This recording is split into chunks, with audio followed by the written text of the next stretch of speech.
Hey, hey, hey! Welcome, Welcome, welcome, welcome. welcome. It is another episode of From, what is it? From X. X to Z. You That's never what it's remember. called. It was better when we were a podcast with no name. I could remember that. But no, this is From X to Z. And, just a Gen Z getting real Gen X input. And today we have our guest, Mike McCarron.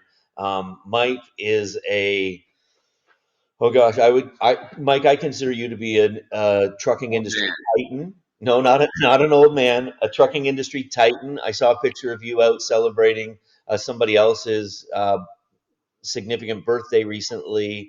And like when I looked at that picture on Instagram or whatever it was, I was like, man, that is the trucking industry of the 2000s. Like those were the guys that ran the show. And so super appreciative of you giving us some of your time today. Um, if you don't know Mike, you don't know the trucking industry in Canada, but let me just say these couple of introductory comments about him. Mike was former president and owner of MSM Transportation for a lot of years. I'll let him talk about that a little bit. Coming out of that, he took a stab. Can we say, Mike? You took a stab at retirement, and it just didn't take for you. And coming out of that, he founded Left Lane Associates, which is a mergers and acquisitions company for the trucking industry, and more recently has started a Right Route Supply Chain Solutions, which is a 4PL. Mike, could you explain to us what a 4PL is versus a 3PL? That might be interesting for people to know and understand. But I would just say that really Mike is one of the friendliest, most intimidating guys in the industry. And he's no longer super intimidating. And to me, he's super friendly. But man, when I started in the business in 2005 and wanted to sell into companies like MSM, I was scared of all of these industry titans. And now, Mike, I consider you to be a friend and a compatriot, and really appreciate your advice and wisdom. And thank you so much for coming on our show today. geez, thanks for introduction. That's very humbling. I must tell you, my bark is a lot worse than my bite, so we're good to go. And it's great actually. It's great actually working with your daughter. I know that one of the great pleasures of Right Route is actually working with my son. And just to be clear, that was an investment that Left Lane made because unlike a lot of people that believe that brokers are going to be technologied out, we actually believe the exact opposite. And I was really happy the other day when Convoy went bankrupt. And I don't know if you're aware, but Convoy was the big startup in Silicon Valley. Elon Musk, Jeff Bezos, titans of Silicon Valley invested heavily in a technology that was going to eliminate freight brokers. Sure. We bet the other way, and Okay. we won because Convoy was valued at $38 billion 2 years ago, and they can't give it away. They couldn't give Wow. it away and close the doors. So uh, that made me really excited. But really, what's driving me now is working with my son and having to chat with him about 20 times a day. So it's been a lot of fun. That's amazing. And we'll talk about family business and stuff a little bit. Would love to do that with you. It's super interesting though, just that comment. It's one thing to invest in businesses, but to invest in businesses that you know and understand from an insider standpoint. There's lots of people that have opinions about trucking, how it's going to change over the next 20 years. But the when I hear it from outsiders, it's very different from the people who are in the industry and actually do the work and know it. And so it's really interesting to hear you say that about, they thought brokers were going to go away, but you're actually investing more in it because it's going to continue to grow. Well, I look at Where it. does Sorry, go ahead and answer about that. I was gonna say, where's that stem from? Where's that original thought like come? What was the path that brought you to that conclusion? That's a great question. I would suggest that a couple things. Number one, I think first and foremost, there's just so many touch. First of all, transportation is getting a lot more complicated than it's ever been. There's a lot of touch points that are very hard to automate, and I believe AI could down the road make a difference there. I think the biggest thing really is the changing face of the trucking side of the business with the emergence of the South Asian gig economy. Uh, and frankly, they struggle sometimes dealing with customers direct. There's language barriers. There's just the way they do business a little bit differently. So I think there's a lot of factors. I think so many things can go wrong in a in a trucking transaction, and it's a people business. The bottom line is computers have trouble solving problems, and they're hard to talk to, and they're not available all the time. So what drove me was a reoccurring revenue, frankly, because Left Lane is a niche business, so we're all in. And I know a lot of the analysis. This was not really started by my son. It was just the perfect storm of him being COVIDed out from a professional hockey career, and him working at Left Lane and not really wanting to work in my shadows. And the analysts at Left Lane, and they're thought leaders, and they really helped me you know look at this, and I got conned a bit, frankly, into the technology, and I realized it's even more of a people business than ever. And so, I'm not saying that someday that won't change, but I don't expect that freight brokers will do it go anywhere, at least in the rest of my business career. Sure, that's I really that's like that perspective. go I ahead. really like that perspective because in so many ways, people are thinking about logistics and they think about the very minute facts of it, right? This product gets delivered here. But when you go back and you think about it on such a granular perspective, it's like, yeah, but it's also transferring around the world. And AI is intelligent, AI is smart, it can produce, it can translate, it can do all of these different things. But culturally, there's different things that every country is doing in their own everyday business practices that's going to make it hard for them to communicate with a computer and have that relationship because it's the matter of respect and treating them for the way that they were raised in the business culture that they come into. So that's really interesting. I like that perspective a lot. Well, I think if you Uh, look at AI, I think if you look at AI, it's going to be I think people are worried about it replacing jobs. I actually believe it's going to fill jobs you can't fill today. And then the jobs it's really going to fill are, the jobs that are mundane, repeatable, scalable. A lot of accounting functions, a lot of administration functions. It's going to replace a lot of decision making relative to legal, accounting, safety. I work with a group called Next Canada, and who knows what machine learning will do. But let's face it, and I've learned this more with Right than ever. One of our mode is we answer the phone. There's no voicemail. We solve problems 24/7, 365. We never close, and what we do. But by doing that, when our price gets cut, uh, and it does get cut every day. It gets cut, and as soon as a customer has a question, and they got to go to voicemail, and they don't get an answer back for 2 or 3 hours, maybe not that day, or it takes 2 days to get a rate back. The business comes back, and suddenly the price is that important. So it's really I got conned a bit, frankly, in the way the technology would solve problems. I was reading all the BS online, and it's actually more of a people business I thought because of the promise of the South Asian carriers that we use. And I read stuff today about electric trucks, autonomous trucks, and there's so many things that work great in a petri dish. So if you look at electric trucks, for example, if you were to talk today to drivers, their biggest problem, their biggest stress point is trying to find a bathroom because there's no place to park. So where are you ever going to be able to park electric trucks on the highway to juice them up? So you talk about platooning as the next thing. Okay, it's great that we're going to have one driver platooning 7 tractors, but the highways aren't built for that. The on and off ramps aren't built for that. So there's all these things that they sound great in the academic circles, but when the rubber hits the road, they're just not. You can't implement them, and business is all about implementing things. There's a lot of great ideas die in the vine, but if they're not reality in the business, Yeah, and I don't want to get into politics, but isn't that where politics always falls apart, where good policy makes impractical practice, and so like all politics falls apart when the rubber hits the road, and these I need to stop my sentence there, or I'm going to fall into a deep, deep hole. No problem. Um, I That submit, happens all the time. I That really happens all suggest the that time. I really suggest that we don't bring up politics. that's super smart.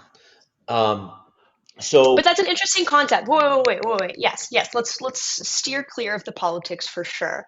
But as two men who are sitting both in executive roles on your like the top of your leadership boards, I would love to understand because you are, if you take that concept of decisions being made in the top and then trickling down and having effect, and at the bottom, it's not always as effective as you would have wanted based on the information that the leadership had.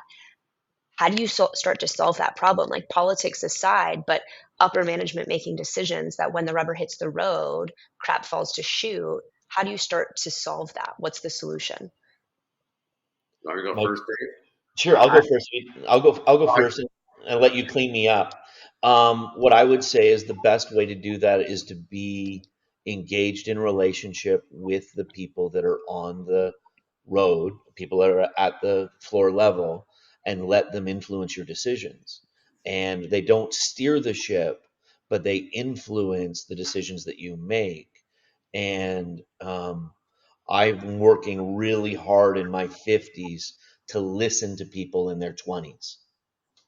And I didn't come up in a generation that did that, but I'm learning lots by listening to people that are younger than me and more close to the real action. Mike, what would you say? Well, yeah, I think you hit the nail on the head, Dave. I think that if I look at my business style, one of the things I'm most proud of is the way that I've adapted, and I've taken on more of a bottom up type of management style. And I look at all our businesses here, and we really we give people a say in the business. We listen to them, and there's a lot of things I don't agree with, but I realize that I have to adapt. A prime example is hybrid work. Left lane, I really struggle with people not coming to work. I really struggle with working at the kitchen table with your wife there, and all the fun we had working and the relationships. But I realized that when I was working the business, it didn't take an hour and a half to get to work. Things have changed, so I've really adapted. In fact, one of the reasons I passed on the leadership to left lane was that I realized that in the past it was do as I say, not as I do. And what I realized at left lane is that doesn't work. And I really realized that my old Mm. way of doing things was slowing the team down. And I really couldn't leave if I wasn't adapting to the fact that, we don't have a receptionist. And, technology tells me when we have very high end technology, tells me when to call the customer. And that people don't print stuff. You know, kind of tell you a funny story. When we renovated our office, I said to the team of, and we purposely are hiring the next generation. We're not hiring any of my old men friends. I made the promise. So when we were renovating the office, I said to the team, I've done lots of hauling in the furniture business. I know lots of furniture manufacturers, and I'll go buy the office furniture.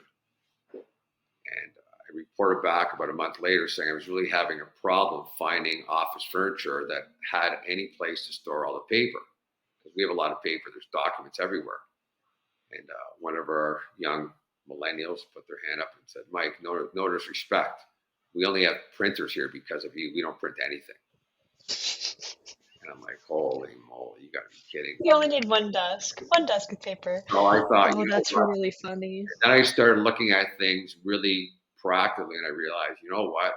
I've got to really move into more of a chairman role and let them run the business. So, it's really you really have to change.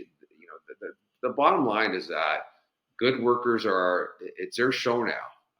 There's a lot less of them than there are of us, and you have to adapt. If you adapt and you apply old school thinking, you'll never create a culture to be successful. You'll never ever win. You might win the short term, but you're going to lose the long run all Yeah. Mm. Mike, that's really interesting to hear you say. And one, kudos to you for being adaptable, and listening to people and learning from people. I think that that's all laudable. What would the people from the first 5 years or 10 years at MSM say about about that revelation of you? Would they be shocked? Would they be like, I can't believe he's not making them, do jumping jacks every morning? Like, did you run a calisthenics class? Like, what was it like over there in those days? Well, it's a great question. There's no doubt I've changed as a leader. It's a lot easier around number two when you're not raising a young family. You have a wife at home. Mortgages. We live paycheck to paycheck. I had a house in the line to fund the business. So, it's a whole different level of stress when you've gone through it once. You've made all the mistakes. But I think at Left Lane, I'm always been a big believer in culture. I've been a big believer in brand, and I'll say one thing that we had really, really strong turnover at the beginning because I always, and maybe it's my sports background, I always looked in people's eyes and at their heart, and I really felt that if they had the eyes and the heart and the integrity, that I could turn them into and teach them the business. But if they didn't have that, I didn't want to invest in them. So we had really, really high turnover because I would read people, I would read their eyes, and I would say, I'm not prepared to make a long-term investment in these people. Get rid of them. And so we had massive turnover at the beginning, and then everyone stayed for 35 years or 30 years. We had tons of long-term employees. In fact, we're having a big reunion in a month from now, and I'm really proud of the leaders all those people have become. So once again, Dave, my bark was a lot worse than my bite. I was pretty high strung. I must admit I did put my fist through a wall a couple times. Um, but a lot of that was just dealing with the reality of doing it for the first time, making mistakes, and worrying more about paying bills at home. Yeah. Mm. I Is that how much of that goes back to and I really am, like, trying hard not to ask this question because I think they could go down a bunny hole that could take the entire rest of the podcast, but how much of that goes back to family business, to your son being involved? When did that start to pivot for you? Like, you kinda talked about your millennials and your internal team, but did your son have any part of that? I just know that internally for us, that was probably a big portion of it. No, he actually had. It's a great question, but he really didn't have any impact on it. I never set this business up to be a family business. I frankly, the kids never worked for me at MSM summer jobs. If they wanted summer jobs, I would have phoned Scott Smith or Mark Seymour to work there. So I think I adapted that, and at Left Lane, frankly, Left Lane was a core business, and there's no doubt that where my son got involved was the hockey and the coaching. I coached him and my daughter for years, so I think that's where they probably had the biggest influence. And really, this was a total meeting of the stars with my son because he was playing professional hockey in the States after going to school in the States, and he got COVIDed out, came home, lived in the basement, and I was working from the house. And at the time, I was doing the IFS deal with Titanium, so it was a big deal. I was doing it from the house, and so you're spending every night together, having dinner and talking. He was really, really interested in the business. I started doing some research in the business. Started becoming a really important part. They used to call him the jackknife because he kind of take everything on, and he really fell in love with the trucking business, the supply chain business. But he realized really quickly he did not want to work in. He didn't want to work under my shadow. So um, when we were looking, we had planned on starting Right Route before the COVID. I was very concerned about the fact that we were, being a trucking niche. There's a lot of benefits, but there's also a risk if the business really goes south, which it did. And it turns out that we never have to worry about trucking, as was proved by the pandemic. But we're really committed to recurring revenue. And I remember, I'll never forget the moment I was talking to Ross Reimer, who's top. He does a lot of senior recruiting. He's a friend of mine. I was telling him what I was looking for, and as I was describing what I was looking for, I realized that was Patrick, my son, and the rest is history. But I think that they're benefiting from that. I really back off on the day to day and let them learn. And in that business there, we're hiring all inexperienced people, so the learning curve is much greater. There's way more mistakes. Um, but we've really proven that this is a very teachable business as long as you're prepared to play the long game. And we are, because we're well capitalized. We're not looking for returns today. We're trying to build that new generation of trucking executives. And to do that, you really have to play the long game. That's super smart. I Mm, love the long game. I talk a lot with people about a bunting and stealing second Yeah, and finding a way to get to third and getting a sack fly to get home. And that's called National League Baseball, not American League Baseball. That's National League Baseball. that's National League ball. And so I just really believe that people that stand and are always trying to hit the home run every time, it's a risky thing. It's a risky thing. Doesn't work. It doesn't work. It It's does not. not work. I don't believe it's sustainable in the long term, and it's hard to be repeatable. And so, yeah, I love that approach. So, Mike, one of the things, what do we want to talk about really today? And this has gone in a great direction. I really appreciate it. But let's try and bring it back to the elements of trucking industry, things that people need to know and understand about trucking. You obviously have a long background in it. So, your first job in trucking, I've heard you talk about this before, but share with everybody just kind of how did you end up in trucking? Like, was it a family thing? How did you get introduced to the trucking industry? That's a really easy question. $36,000 in a company car. I graduated. I graduate. I graduated from U of T in 1983. I wanted to get into sales. The going rate then was I had a bunch of job offers. Wrigley Gum, $17,000. A bunch of retail brands, and there was a posting at U of T placement for a company called Yellow Freight that was coming to Canada, and it was good money. And so I got that job, and I worked there for about 7 years. I ended up running their Canadian operation. They promoted me to regional manager, which was kind of like running the show because they needed back then due to the Canadian laws. You needed you need to have a Canadian at the helm. And so what happened was they offered me the job. Then they told me to keep quiet about it, and they proceeded to play a charade where they brought all these people interviewing for the job. And I'm like, you know what? This is great, but this is a lack of integrity. And I'm on the right side of that now, but I'm going to be on the wrong side of that someday. And then about 6 months in the job, they told me I have to move to Kansas City. And so I'm like, that is not happening at all. And so that led me to, my wife was pregnant with my daughter. That led me to starting MSM, and the rest is history. But it was really a breach of integrity on a corporate side and game plan that made me realize I want no part of this corporate world at all. Wow, mm. that's Did you have any part of trucking before you went into it? Or was it just like, did you have any interest? Did you grow up playing with trucks? Did you know anyone who drove a truck? It was just a company vehicle and the right dollar. The only correlation in trucking was I've had a nickname since I was 5 years old called Ace. That is, it's still, all the kids' friends still call me Mr. A, and that just happened to be, I was ace trucking in the sandbox.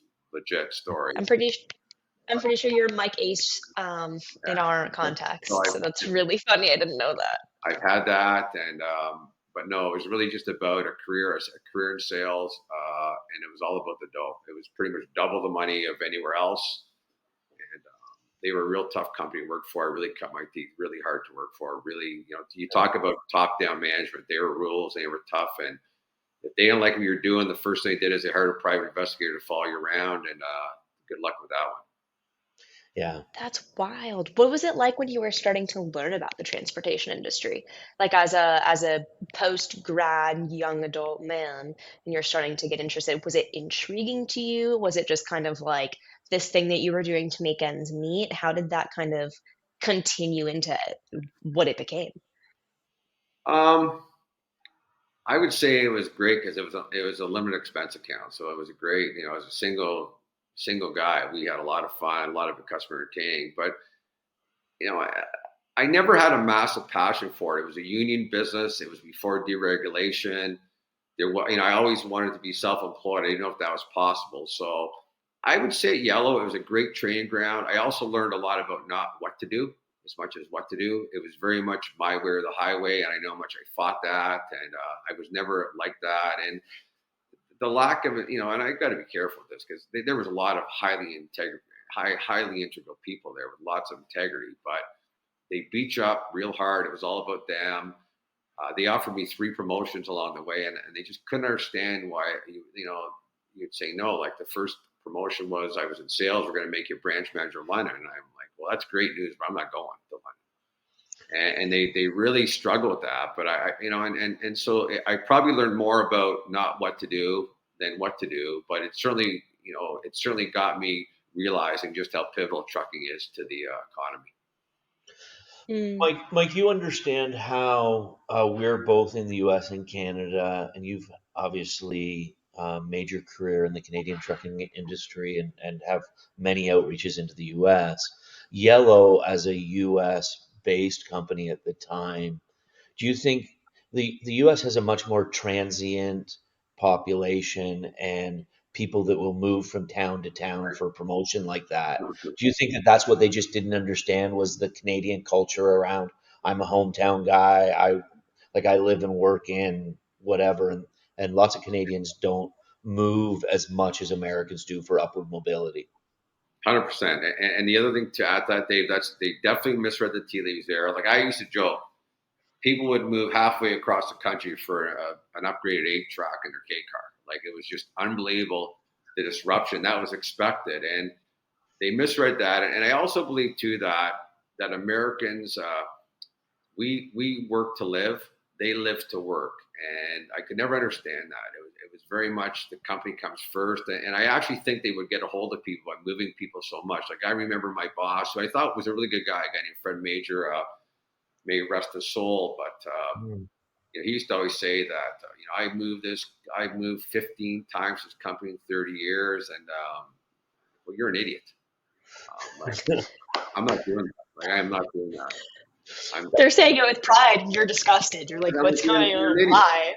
Honestly, My kids were struggling in school. I never see them. I said, "Well, that's your fault, pal. Like you're always away." Like they would just travel, travel, travel. I'm like, this is asinine. This is absolutely asinine. And I never bought into that. And yeah. what I felt was I was good at it, but there was more game playing than business being done. And that whole notion of it goes down to integrity of offer me a job, ask me to be quiet for 6 months, and then flying. They were beating me up for every penny of cost, and they were spending hundreds of thousands of dollars flying people in from all over the country to interview for a job they'd already given to someone else. And I'm like, this is not happening. I gotta get out of here. Yeah, that's really interesting. I do feel like I did my business schooling in the U.S. I graduated from a small university in Chicago, Concordia University of River Forest, Illinois, and then I spent my first almost decade of work life in Chicagoland, and it was never a really good fit for me. I never caught on to a place, but I worked to be home with my family. That was a very, I worked for my mission really. I that was always super important to me that work funded what I did. And that's still true for us today. We could have grown our business bigger, faster, different, but we've been intentional about how we've grown. And I've always wanted to be in the U.S. and always wanted to support the U.S. market in our staffing business, and we're having those opportunities now. But yeah, ours is a lifestyle business. There's lots of agencies that are larger than ours. There's lots of agencies that are smaller than ours. This is the agency that we've built for our family, and so that other people around us could feed their families. Right. And that's what we're all about, is feeding families one shift at a time. So thanks for that backdrop.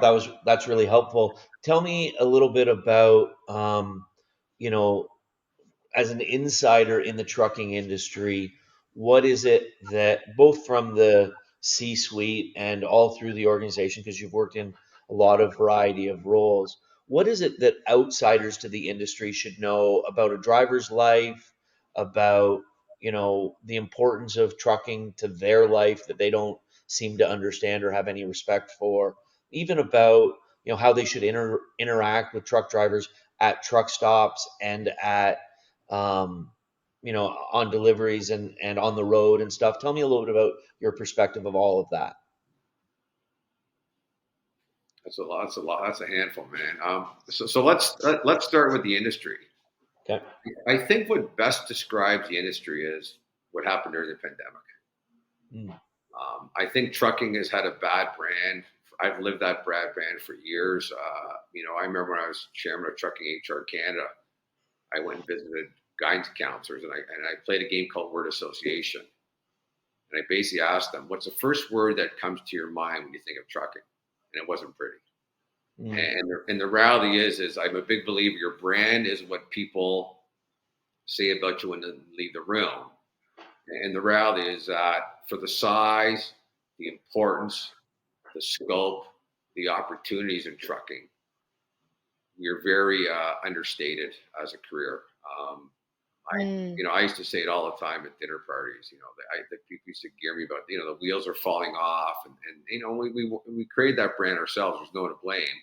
I used to say them all the time, and it's kind of a cliche now, and it's even used in the Jimmy Hoffa film. But if you got it, a truck brought it, and truck is the link of every form of transportation. So there's ocean, there's rail, there's air, but it's a truck that's picking up and delivering on both ends. So I think the size and scope and the fact that it's sustainable is really important.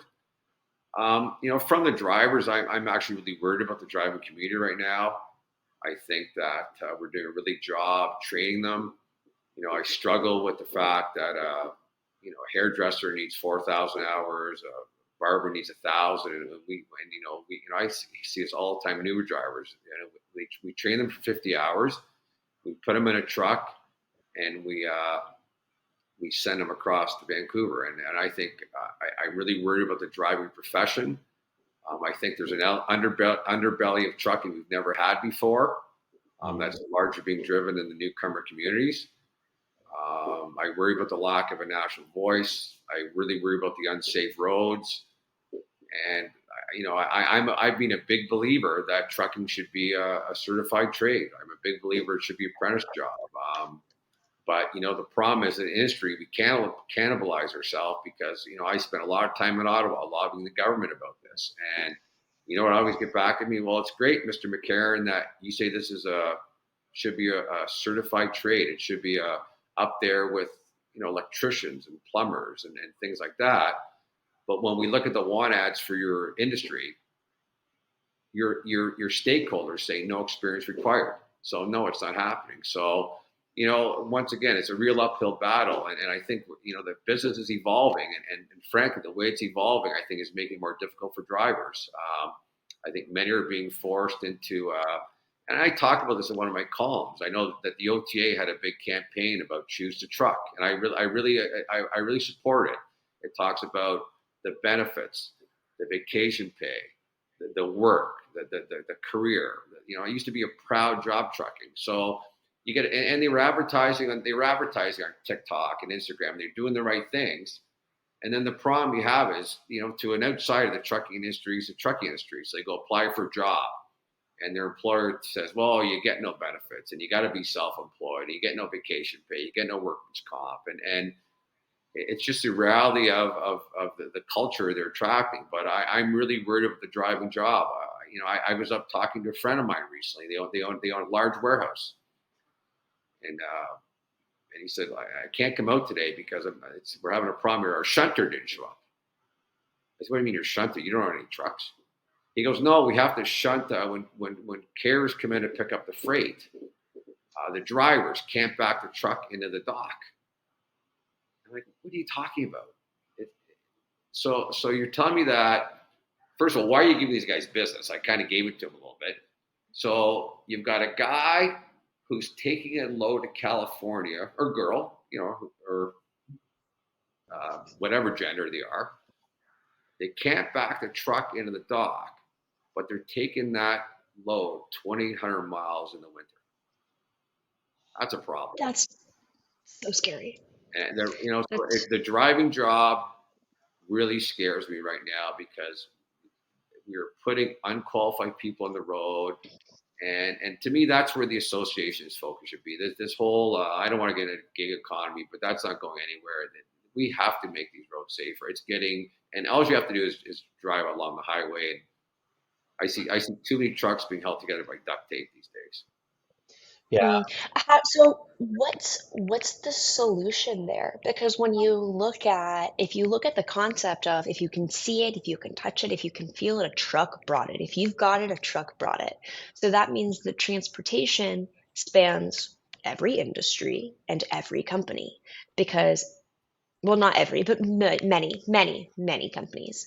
And so when you look at that and you look at the grand deal, like, okay, not every company has the integrity or the red tape that they're supposed to.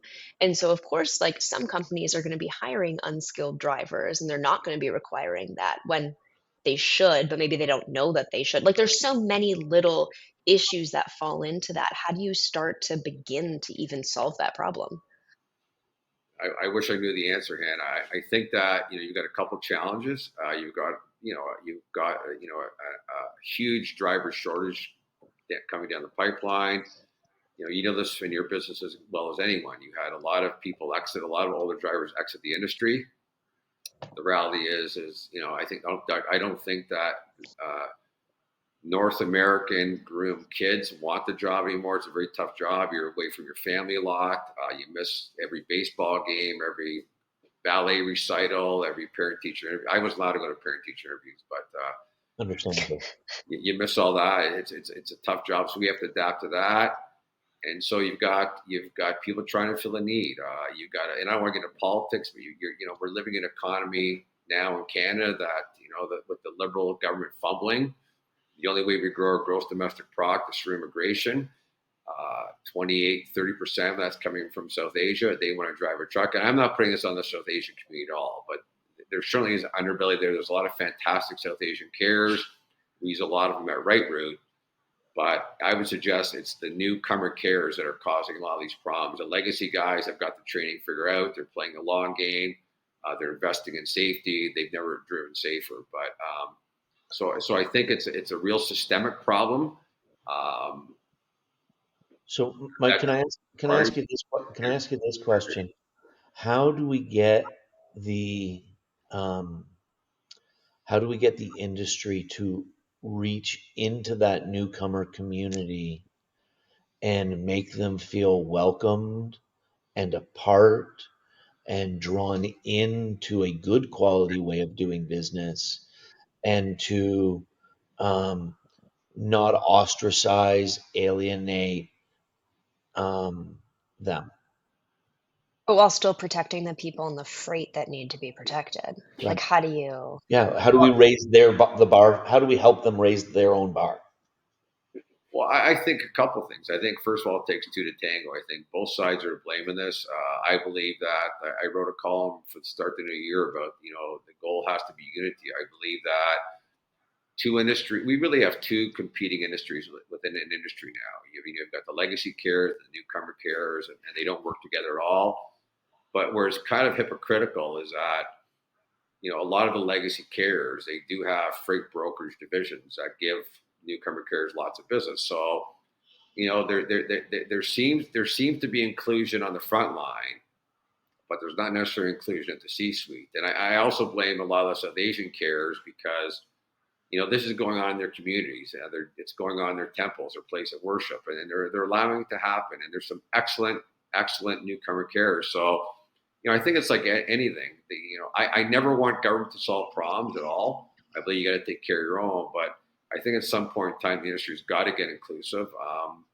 I know. I think that the legacy associations have tried their best to reach out, and the reality is, I think the South Asians don't have to do anything. But I think ultimately it's going to get to the point where the public is going to get involved because it used to be the truckers were the safest drivers. I'm not sure if that's the case anymore. I don't have the stats at my Mhm. fingertip, but I just don't think you can raise a magic wand. I think all the stakeholders, like most things, all the stakeholders have a say in the fact that it's deteriorated to this point today, and it's going to deteriorate.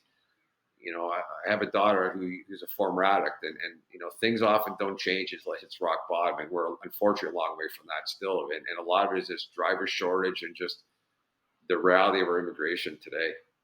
Yeah. Mm. Interesting. One of the things that I have loved and been a strong proponent for the trucking industry and one of the reasons why I welcomed my daughter into the trucking industry, which, for a lot of people in my position would not have considered, um, is because I really see the industry as being a friendly, welcoming, reaching towards and engaging people.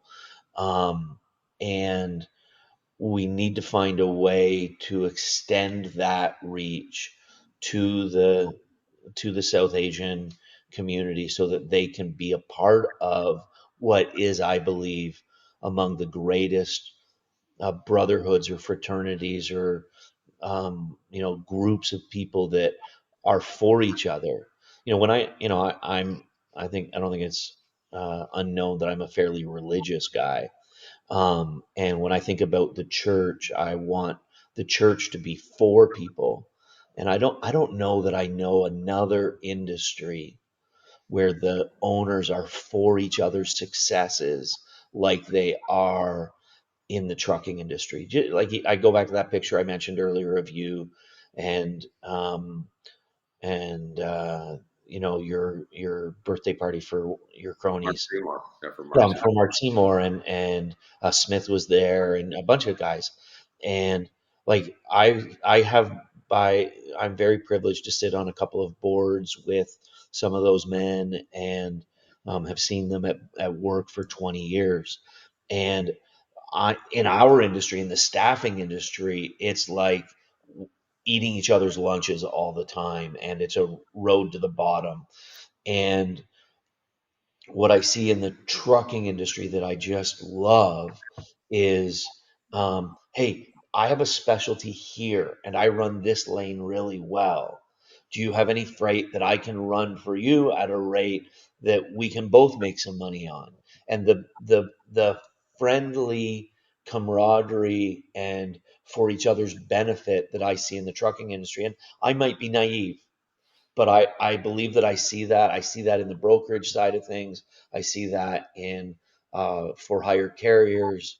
Um, and I want to, I just long to see that for the whole community, not just for the top tier, well known branded carriers. Well, and I agree with that, Dave. Certainly the most fun I've had in my career is with the associations, the camaraderie, the business, as I mentioned, the sharing the ups and downs of building trucking companies. But I think it's important to know too that as all these legacy carriers get out, they're not being replaced by like-minded people. If you go Mm, to the OTA convention right now or the CTA, I go to Alberta, we go to all of them. It's the same old faces, and I remember sitting when I was on the chairman board of CTA, of Trucking HR Canada, and I was down at the CTA conference and representing them, Angela Splinters Group, mhm, probably about 5 years ago at Scottsdale at the CTA board meeting.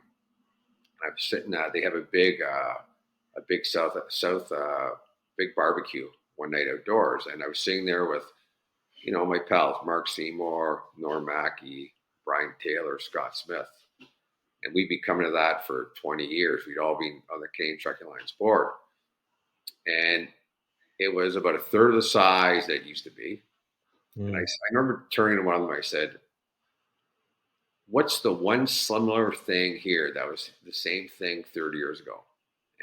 And the answer was, we're still the youngest guys. And mm. so you'll find that's being replaced because, the fleets that are being started are not those like-minded people. So, um, that's really changed. That's really changing. And the part that I struggle with, and I think that the politicians I've talked to struggle with this. You seem to have, to your point, a lot of inclusion on the front line, where legacy carriers are making a lot of money in their brokerage businesses. They're increasing the value of their businesses because the 3PL space is traded higher multipliers and asset base. So there's a lot of inclusion on the front line, a lot of inclusion. But there doesn't seem to be a lot of inclusion in the C-suite, and that's and I don't know if that's ever going to change. I think a lot of guys have had their day. You've really got a problem incorporating. Someone say a lot of companies are looking at maybe adding a gig component, but the problem you've got is it becomes a real cultural thing because they've kind of been painted as bad guys a little bit in the press, Mhm. crooks, and they're not paying their taxes, so the hospitals aren't being funded. So it's pretty deep seated. Yeah, and that's all malarkey. I'm sure I was trying to avoid that third rail of trucking. But that's But the industry, Dave. That's if you want to talk about the reality, but that's the reality no one wants to talk about. And trust me, I've got a lot of nasty emails and phone calls over the years for just calling it the way it is. And the reality is the gig economy is not going anywhere. no, So no, so the government made a play, and they set up a system, and the new immigrants are are more risk tolerant than the legacy carriers because they have less at risk. And so they're willing to take those risks and try and play within the game as best as they can. And I think that honestly, you know, the way that those things are interpreted are different by different people. And I'm not a legal body, and I'm not saying how it's right or wrong. But they're not trying to screw the system. These are people that risked leaving the country that they were born in and moving halfway across the world and starting again. So, should any of us be surprised that they have a higher risk tolerance than we do? Absolutely not. yeah, and to your point, I actually believe that. So I see it firsthand with Right Route, the carriers they use and the friends, and there's some fantastic truckers, and it really reminds me of starting MSM. There's a lot of nasty legacy carriers, and so you got to really be careful painting this with one brush. But I also believe a real driver. There's a lot of legacy carriers. They've made their wealth. They've made wealth in trucking. They've made tremendous wealth in land. And every time left lane, and we sell a lot of them. Every time left lane sells one of them, I think that the voice gets a little weaker, and the South Asian voice gets a little bit stronger. And you got a situation now where there's I don't know out of the 350 MPs, 35 or 40 are South Asian descent, and I've always said that those 40 care more about the trucking industry because it's so near and dear to the community than the other 315 combined. And I was in Ottawa with some business friends of mine, and we were with members of the caucus, and they basically said to us, "We have no interest in shutting this down." And liberal, and I don't vote liberal. I'm really not a liberal guy, but that was our contact, and it's just I think that anyone getting this business got to understand that it is really changing. I'm not saying that's for the worst, but it is changing. This business has changed more in the last decade than it's changed in the last 65, 70 years. Yeah, yeah, that's interesting. Yeah, I think You it's it the like you talk about turning, the turning radius for changing where this is headed is so massive.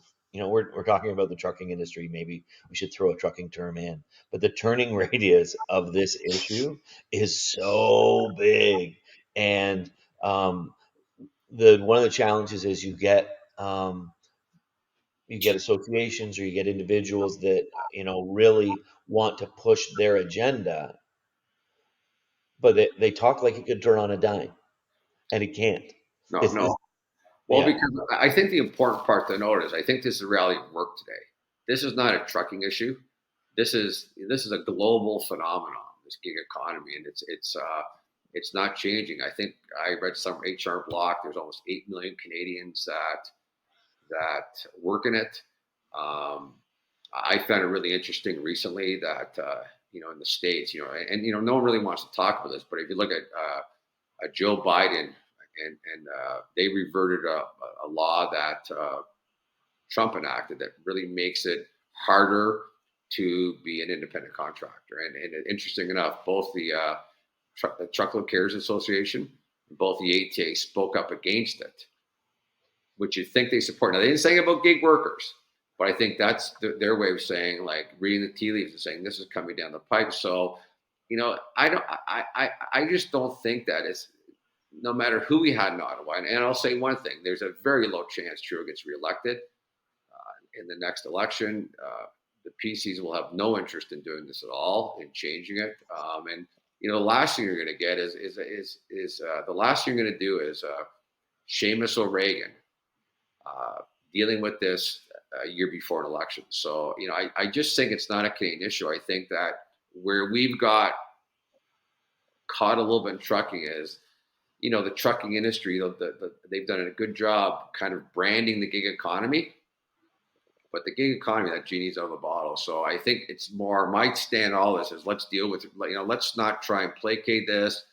Not not let's try and put a band aid.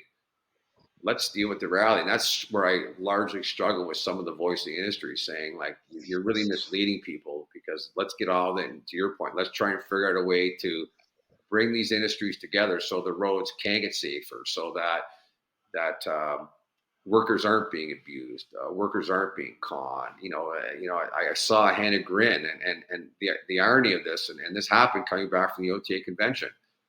Uh, an Uber driver and told me that after 50 hours of training, he had to go to Vancouver in the winter. Like, are you kidding me? And I sat through. I went out to and I went sat in a simulator, and man, it is a dangerous, hard job. And I'll tell you, the last thing you want is guys that are nervous on the road. So that's where, to me, that's where the focus needs to be. Yeah, totally agree. Totally agree. 50 hours. That's so scary. That's actually terrifying for anybody, because you sit in a four-wheeler as a driver, and you drive next to a truck, and you see the person in that big truck, and you're like, professional. Like, I would, I know. anybody you think, but just it's not always the It's case. different in every province.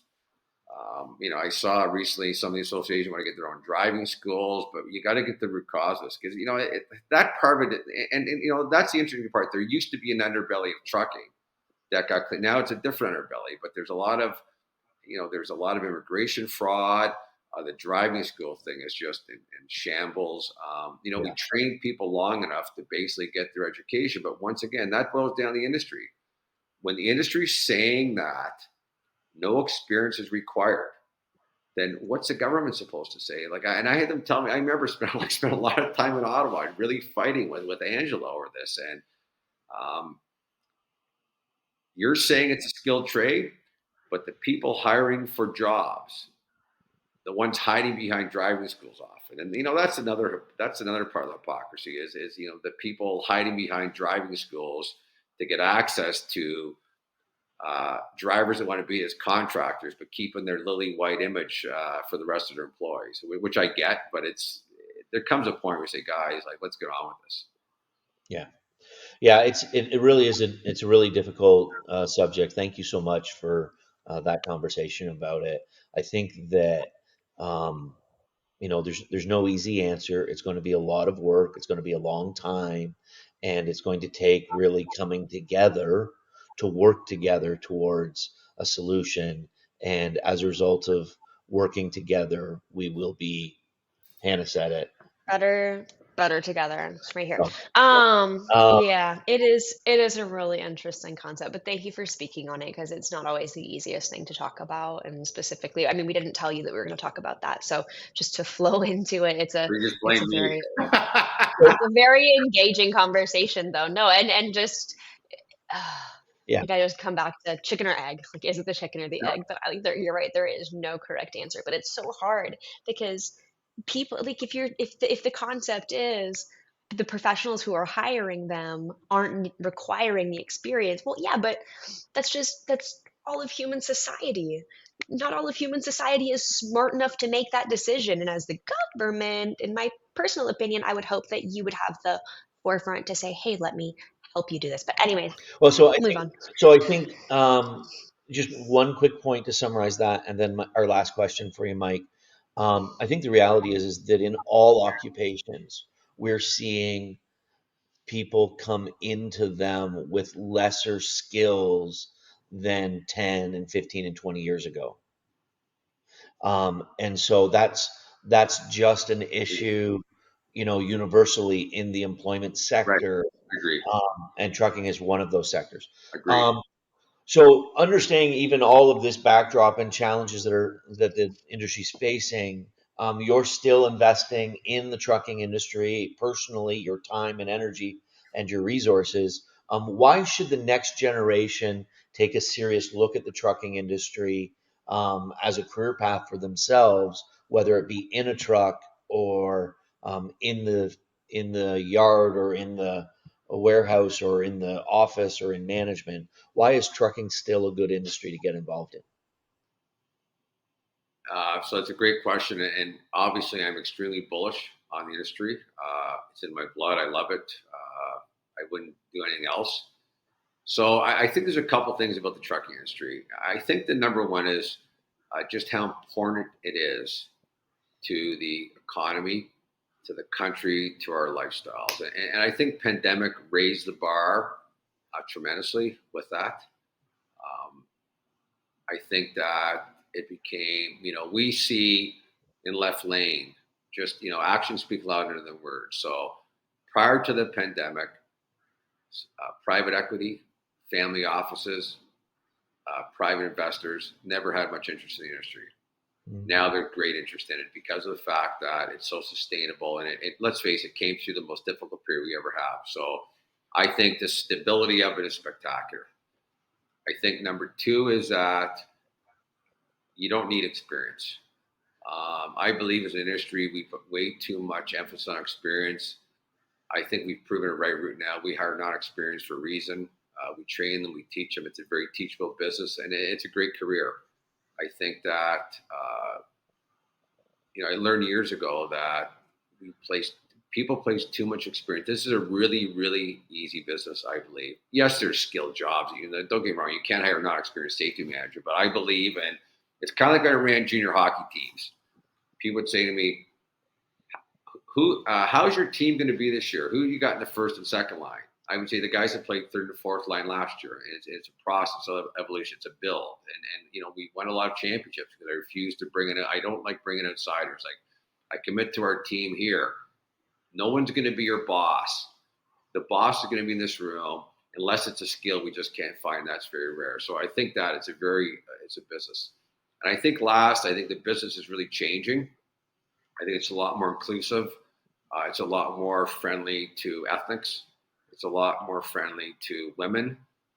It's regardless of your gender. And I had and I will say I was the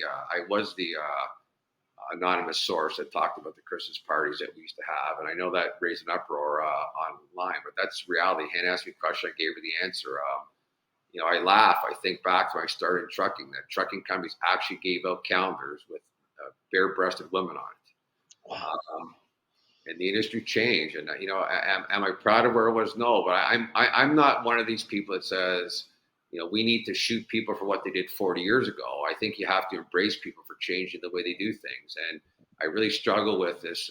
Let's change the name of Dundas Street in Toronto because Mr. Dundas had slaves 90 years ago. That's I won't swear, but I should. It really irritates me. And I'm more where we've come, and it's I sit at that head table at the Toronto Transportation Club. I don't know anyone. Spectacular. I laugh at Scott Smith, and we stand there and people come kind of kiss our rings and are respectful to us, but we don't know them. There's a lot more women. There's ethnics. I see all races, colors, genders, and I think it is a very inclusive business. I think we're a lot better business. It was a rough and tumble males game. The shit that went on was obnoxious, frankly. But I think that's said about any business. But I like the way we've adapted, and I just think that it's you can say you want about trucking, but a lot of businesses are at risk of being I call Ubered out, Airbnb'd out.